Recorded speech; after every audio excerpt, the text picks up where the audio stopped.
शुरुआत में जब मैं ससुराल आई थी तो दादी सास से घूंघट निकालती थीं। परिवार की सभी बहुएं उनसे पहले से घूंघट निकालती आई हैं।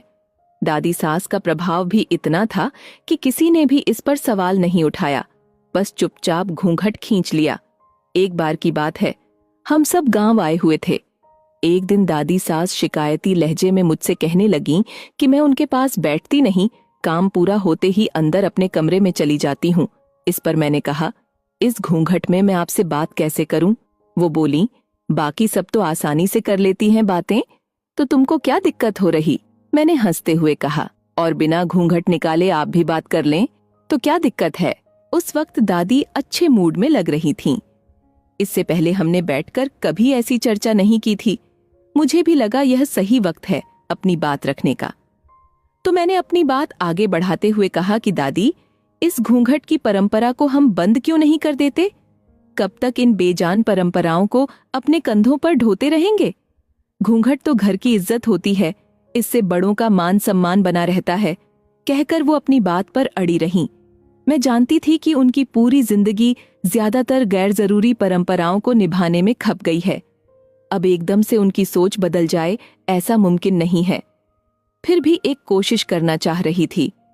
बात अगर घर की इज्जत की है तो फिर तो घर के हर सदस्य को घूंघट में रहना चाहिए।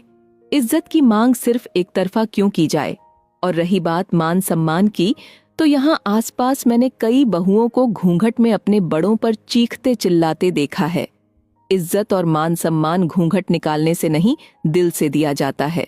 हमारी चर्चा चल ही रही थी कि इतने में दादी को किसी ने आवाज दी और वो वहां से उठकर चली गईं। जाते हुए वो बड़बड़ा रही थीं कि घूंघट तो निकालना ही पड़ेगा, ऐसे थोड़े ही चलेगा। बात आई गई हो गई।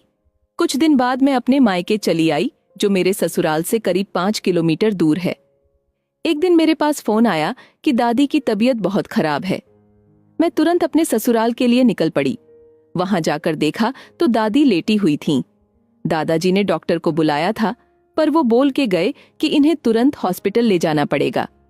दादाजी इधर उधर फोन घुमाने लगे ड्राइवर के लिए। तभी मैंने अंदर से गाड़ी की चाबी ली और गाड़ी को घुमाकर घर के पास ले आई। दादाजी मुझे गाड़ी के साथ देखकर थोड़े डरे हुए थे कि मैं ठीक से चला भी पाऊंगी या नहीं, क्योंकि इससे पहले उन्होंने कभी मुझे ड्राइव करते नहीं देखा था। उन्होंने तो मुझे सिर्फ घूंघट में घर के काम करते ही देखा है, तो उनका डर जायज था। दादी बिस्तर पर लेटी हुई थीं। उनसे पैर जमीन पर भी नहीं रखे जा रहे थे, तो मैंने उन्हें अपनी गोद में उठाया और गाड़ी की पिछली सीट पर लिटा दिया। मैंने दादाजी से कहा